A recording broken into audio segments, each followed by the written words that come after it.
Welcome to Game of Books with Cathi in South Dakota. That's me, and Christie in South Florida. That's me. We're two newbie writers sharing our take on wine, food, and mystery books. And the authors who write them.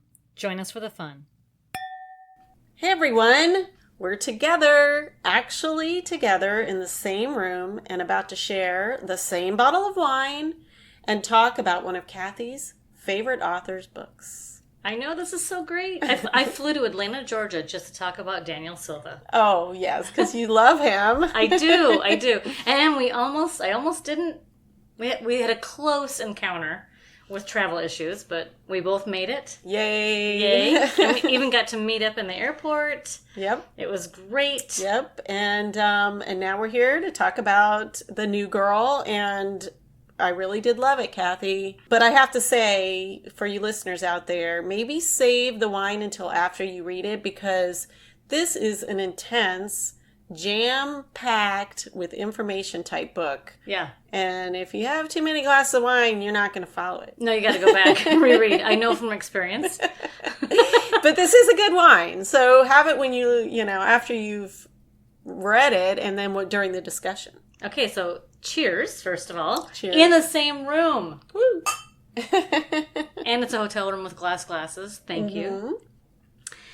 So, Christy, tell everyone about the wine we're enjoying today. Okay, so the wine we are having is Les Volets. That's Les Volets for me. It's a Pinot Noir, and it's from France. Let me just read this description from their website. It's darkly stained diaphanous red with upfront aromas of freshly picked raspberries and an underlying savory leasiness. Fleshy red fruits and jam continue to the palate and are met with structured tannins and acid, the formations of a serious Pinot Noir. Oh my God, Cathi. That is serious. It's a good thing we don't always podcast in the same room, because your face was so funny. Okay, all right, but I did have to look up one of the words. Which word? Leasiness. I knew it because I thought, what is that? Okay, so this is the definition. The sediment that settles during fermentation of beverages, consisting of dead yeast and precipitated parts of the fruit. Ew. And the synonym for leasy, or this is lease, so leasiness is dregs. Why would they even include that? I don't know. I think it must have another meaning, like a more recent meaning, just meaning wine flavored or something. But it's so funny when we read these tasting notes. Sometimes I feel like, I'm learning something. I think I'm actually developing, a clue. And then you read that and I think, nope, I don't even want to know this. But honestly, I don't think it tastes like the dregs. I'm so glad. I know, it's good. It's a very nice wine. Yeah, and it's a screw top, which is good because we didn't have a wine opener in our hotel room. We didn't pack a corkscrew. Between the two of us, we probably couldn't have gotten it on the plane, I think. I don't know. I don't know. Is that... No, I've traveled with a corkscrew before. Okay. You might have got lucky. At least I haven't gotten caught. But and then the food that we are having with this. So the reason why I chose a red wine, and I chose a French red, is because this book takes place mostly all over Europe. I mean, it's all over the world, but the main action happens in like Switzerland and France, and even in England, and some Israel, but not a lot of Israel. Even though other books spend more time in Israel, right? But this one didn't. So we chose a red because at one point they were drinking a Bordeaux. Sal's liquor store down the street did not have a Bordeaux that we could find or we could afford. So we chose this French Pinot Noir, and also because they spent a lot of times in cafes. The characters. Yes, the characters did. Chasing each other through cafes and that type of thing. The spy game. Yes. So I thought perfect food for a book club would be like small plate type things. They had pastries in France. Chocolate. So we have some Swiss chocolate here that I got in the duty free in the airport. Some Lind I don't know how you pronounce that, but that's Swiss chocolate. And then, like, we had cheese and crackers and, a little prosciutto. Yeah, little, stuff that you might have in a cafe. Mm-hmm.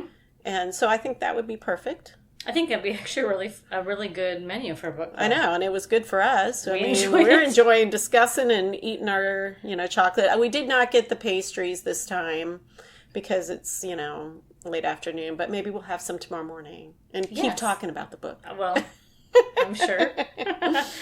Anyway. Good selection for a book club on this time. I mean, it really is. That's a perfect menu.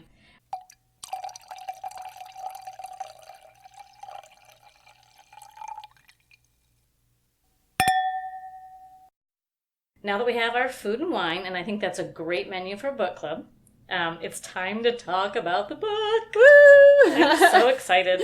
I can't wait to see what you chose to talk about because, really, a lot of subjects in this book. Oh my gosh. So Daniel Silva is a renowned author of spy novels, kind of in the John le Carré tradition, I guess. Mm-hmm. And he has one in the series that features Gabriel Allon, who is an Israeli spy. And he has a new book come out every July. And when I first discovered this series, maybe 7 books ago, I went back and bought all of the originals and read all of them. And it is my favorite part of July, honestly. I look forward to it. Good. And they're hefty books, so it's not something that you whip through. It takes some time, and you want to savor it because it's a really intense read. Right. So, anyway. Daniel Silva, his background, you can tell reading it, is he used to be a journalist. Mm-hmm. A really impressive career as a journalist. And he is married to an equally impressive journalist, Jamie Gangel. And at one point in the 1990s, I believe, he had said to her, I really want to write a novel. And so she had said, take the year, do it. And he wrote his first novel. And it was his fourth novel that featured this Israeli spy, Gabriel Allon. And that is what he's continued with ever since. I think this is the 19th maybe in that series. Wow. I know. And one of my favorite things about this is just the amount of research that he does. I know we'll get to that later. Mm-hmm. But I love that his cover is an art restorer. Oh, yeah. And I love anything dealing with art and books. I just find that completely fascinating. Mm-hmm. And the story behind that, if you go back and read the previous 19 novels, which I have, is that he was so damaged by the work he did as a young spy. He used to be an artist. Oh, right. And he was so damaged by that, he could no longer paint originally. Oh, yeah. And so it's kind of cool because he restores the paintings, and it's very symbolic. And we did talk about this in season 1. We did. You can go back and hear more about our favorite author. I know. And that time was when we were doing each an individual book. Because we thought we could read everything, apparently. I know. And so you hadn't read it at that point. No, and so I know. I was so tickled that you I know. We were she was excited, and you know what? I really loved it. So I'm so glad. I don't know that I'll have time to go back and read all of them. It is a commitment. But now I will look forward to them every July. I actually outlined, did plot outlines and stuff on a couple of his books when I was wanting to get into writing myself, just to learn from him, because I thought he was such a master plotter. And okay, so on to the book. So The New Girl is the story of a young girl who is a new and mysterious character at a very exclusive Swiss boarding school. And she has all kinds of security, and she gets picked up every day with this very extravagant caravan, and everyone's very curious as to who she is, and they know she's of some important family, and she gets kidnapped. Mm-hmm. And it turns out that she is the daughter of a Saudi Arabian prince. And he, at one point, was thought to be the person who might modernize, the Saudi family. If this is sounding familiar, we'll get to that in a minute. Mm-hmm. And he actually is implicated in the death of a journalist. And anyway, he ends up coming to Gabriel Allon for help, which is a complete irony because Saudi Arabia and the state of Israel have a lot of difficult relationships. Right. And so Gabriel starts on this, worldwide hunt for this girl and finds things just get worse and worse and worse at the turn of every page. So that's the main plot. Mm-hmm. Yeah. So, I mean, obviously, and Daniel Silva did some interviews about this, that he was writing a book about the real life Crown Prince of Saudi Arabia. Whose name? Mohammed bin Salman. Salman. Yep. MBS, people call him. Yes. Yep. Who was the person who was implicated in the murder of the Washington Post columnist Jamal Khashoggi. Right. And so when that happened, it caused Daniel to kind of stop and kind of I suppose reassess. I have no idea. I can't. Right. I mean, I can't imagine. What's interesting is that in previous novels, Daniel Silva's novels, I mean, they're incredibly well researched. He's very up on all of the Middle East politics and turmoil, and he certainly writes about it, but he often has eerily predicted similar things that actually end up happening. I know you said that before, and I was like, yeah, right, Cathi, whatever. And then we read this, and I was like, and even, July wasn't that long ago, but my memory being what it is, I was looking over the book again, just trying to find some food and wine. Yeah. But I ended up, skimming the whole book again, and I'm like, it's still things, current event type things and stuff, It's crazy. Syria and, I mean... And a couple books ago, he really featured the Russians. That the Russians really started coming into a lot of his books, and at the same time, we started hearing a lot more about Russian operatives and.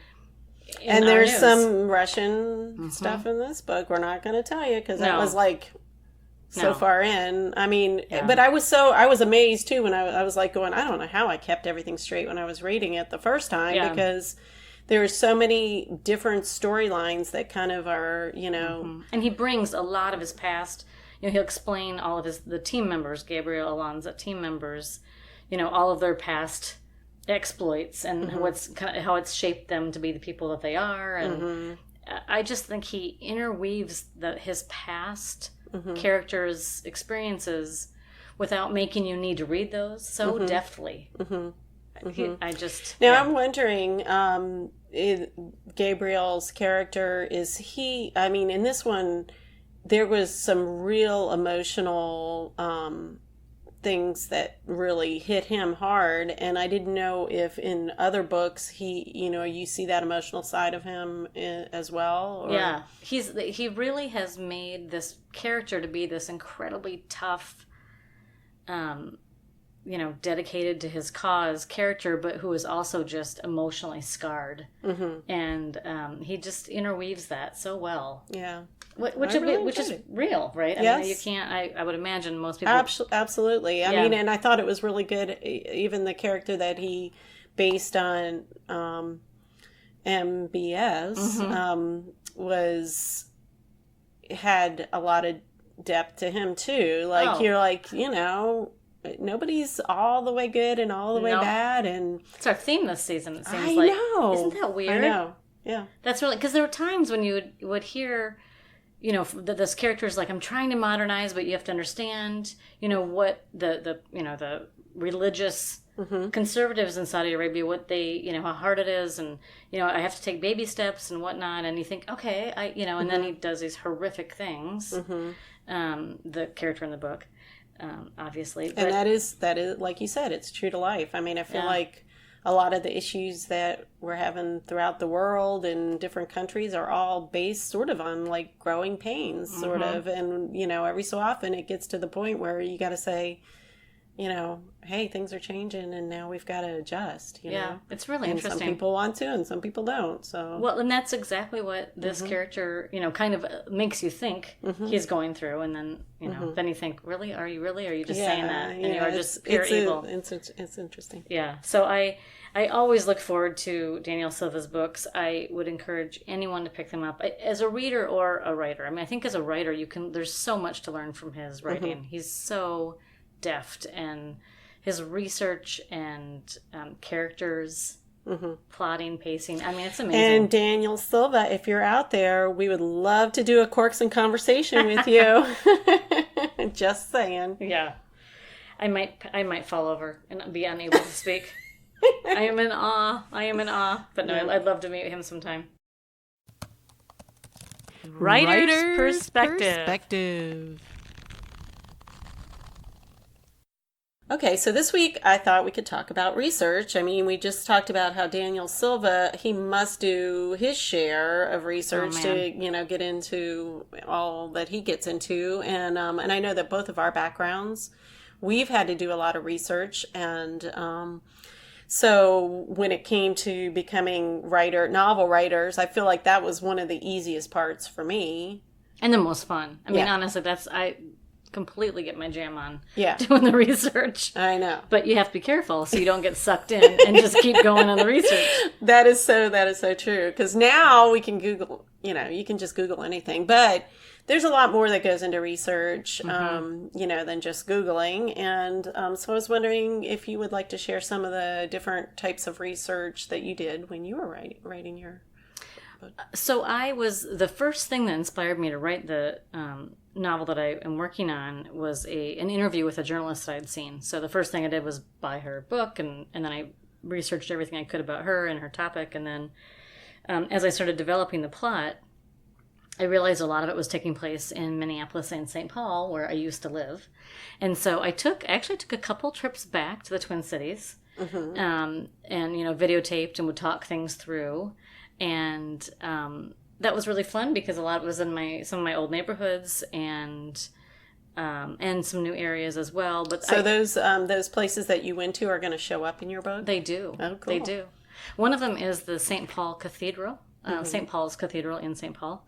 And I actually got in a little bit of trouble in the basement of the cathedral because I was in places I wasn't supposed to go. But it was very nice. He just was concerned about me. Oh, okay. But yeah, so I really like, if I can, I love doing firsthand research. And like we talked about last week, talking about characters, I like something very concrete. And so I took a lot of photos and video. And that really helps me to kind of put myself there and be there when I'm trying to write that scene. Right. And you know what? That's something that I don't have the tendency to do that. Like, I always forget to take pictures. And in fact, when I was doing research, one of the things that I did was I did a ride along with a police officer in the town where I'm basing the book on. And I do remember he was showing me different, parts of the town. We just drove around. I mean, it wasn't like a high crime town, so it wasn't like he had any, high speed chases or anything. So he would just be basically telling me how it was there, which was awesome. And then, showing me some places that he thought were kind of spooky or whatever. Cause, That's so great. That's so great. But he at one point he said, "Don't you want to take some pictures?" And I'm like, "Duh." Yes, I do. I'm like, why didn't I think of that? I was just like so enamored that I'm like, I'm in the police car and I'm looking at all this stuff, I have found I have worked with police in the past, in my past career, and talking with just some current police officers. They're really incredibly generous about explaining their work, and I think they really want people to understand what they do and what's the challenges of it. Yeah, that was great. I also I went out on a fishing trip, like with a small fisherman from that area that, they do like little charters with the kids so that I could see, and pick his brain on the, fish around. And because some of my characters were fishermen. And in fact, a lot of that town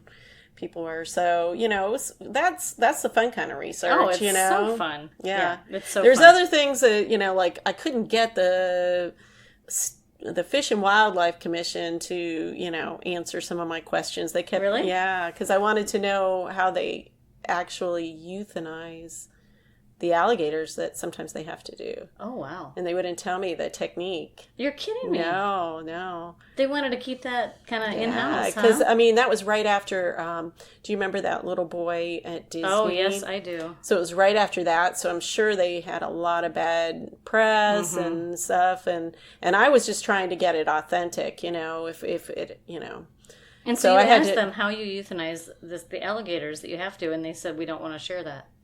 No, they just basically gave the party line that, if we can, we relocate, but sometimes we have to, blah, blah, blah, and so I was like, so I just had to do roundabout research, to find the most humane ways, scientific papers on it and stuff. I found a lot of interesting stuff, but yeah, the easy way wasn't the easy way that time. That's a little morbid. Yeah. As your book is a little bit. Oh, well, thanks. You're welcome. And don't forget the other form of research. Last summer we went to a pretty great... Oh, yeah. Christy and I went to the Writers Police Academy in Wisconsin last summer. Uh-huh. So fun. Yeah, that was a lot of fun. Really it was almost like just around this time, maybe a month earlier. Yeah.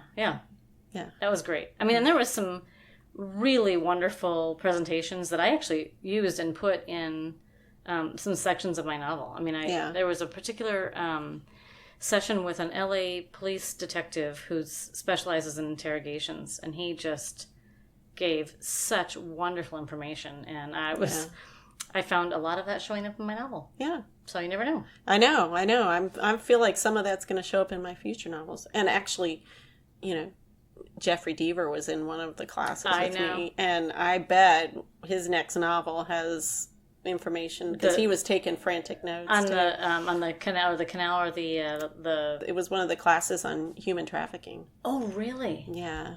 He was taking lots of notes, huh? Yeah. Sorry, Jeffrey Deaver, we're watching what you're doing. Yeah. We watched you. We're stalkers. No, we're not. So, Christy, I know that you like to be held accountable. You know me, I like goals. Yeah.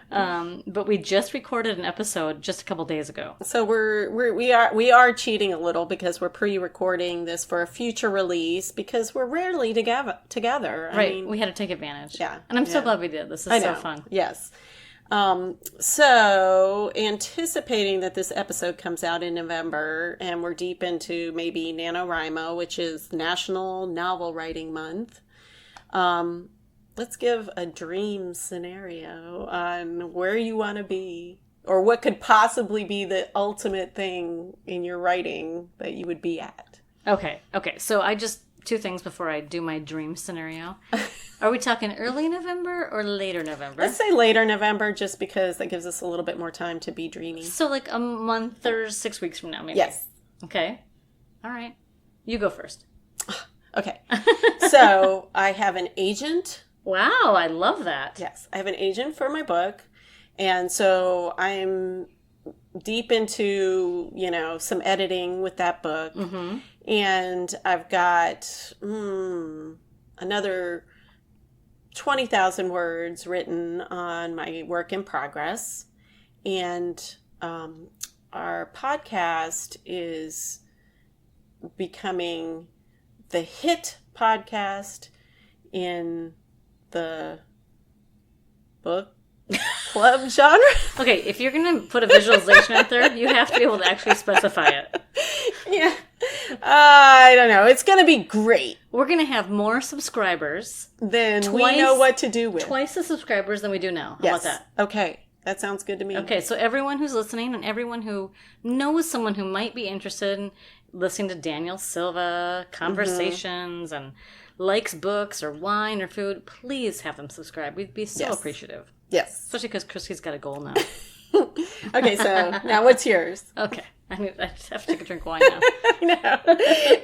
It's excitingly stressful to think of what could happen in 6 weeks. I don't know. It is. I will commit that I would like to have my novel Repent done and ready to send out.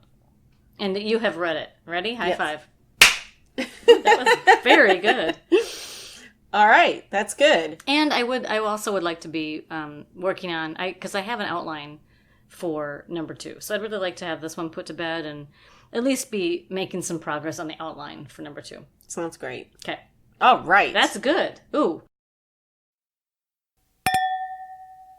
Thanks to our mysterious foodies out there for listening and sharing. Check out our website, gameofbookspodcast.com, where you can find links to all we talk about. And if you subscribe to our weekly newsletter, you can get those links sent directly to you, along with any exciting updates. We are also on Facebook and Twitter under @GOBWriters. And if you enjoyed this episode as much as we did, we would love to hear from you, and please subscribe to Game of Books wherever you listen to podcasts so you don't miss any of our book club ideas and Corks and Conversations with award-winning and best-selling authors. That's all for today's episode of Game of Books podcast, where we share food, wine, and mystery every Friday morning, just in time for the weekend.